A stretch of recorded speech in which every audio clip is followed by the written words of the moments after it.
Hi, this is Michelle from MinimaDesigns.com, and today I'm going to show you one of my favorite techniques for making a stock photo seem not so stock. Now, I've worked on a ton of projects, and we don't always get the luxury of directing photo shoots, so I'm going to show you what I was able to accomplish with this stock photo that I purchased from a large stock photography site, and how I was able to use filters and effects to end up with this.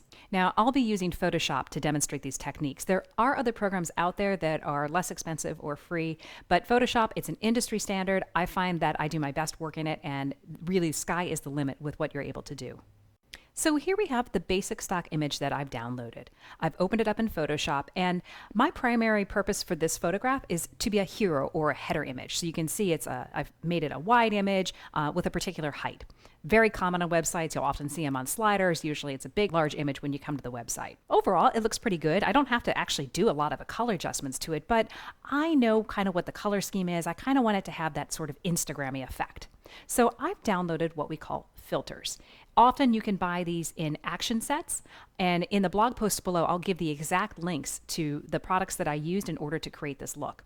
So I've already applied my actions. So you can see here, I've got them in groups over in my layer palette. I'm just going to turn them on one by one and show you the effect that they do. So here I've got one that's more of a vignette, and it gives it that kind of darkness around the edge. That looks kind of cool. But I know I want to play with the colors a little bit. So I'm going to turn on some of these other filters, and you can see it gives it that kind of washed out look, gives it kind of that Instagram-y effect. And then I apply this other one that kind of does a color shifting. You can see when I turn my effects on and off, how much more dynamic and exciting the image feels. So now we're ready to go ahead and create a space for our text. We've already got kind of a dramatic background image. And the next thing I want to do are introduce some shapes. I'm a big fan of layering and of textures. I think it gives so much more dynamism to a site and really makes it so much more interesting.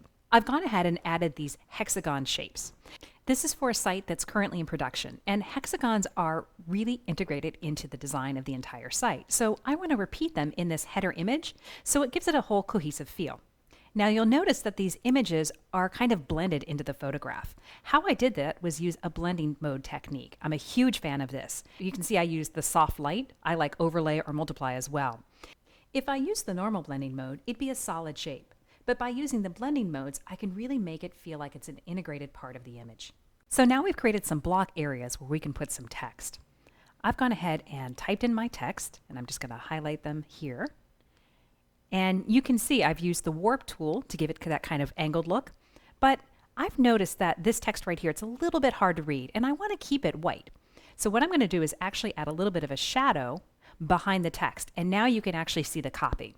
So now we've got a great looking image that we can use on our header for our website. I hope this has been a useful tutorial and it inspires you to really play with your stock images. There's no reason you have to use the blank stock image that you download. You can manipulate it and use all sorts of fun filters and techniques and really create something dynamic that is unique to your site. For more tips, tricks, and tutorials, come visit me at MinimaDesigns.com.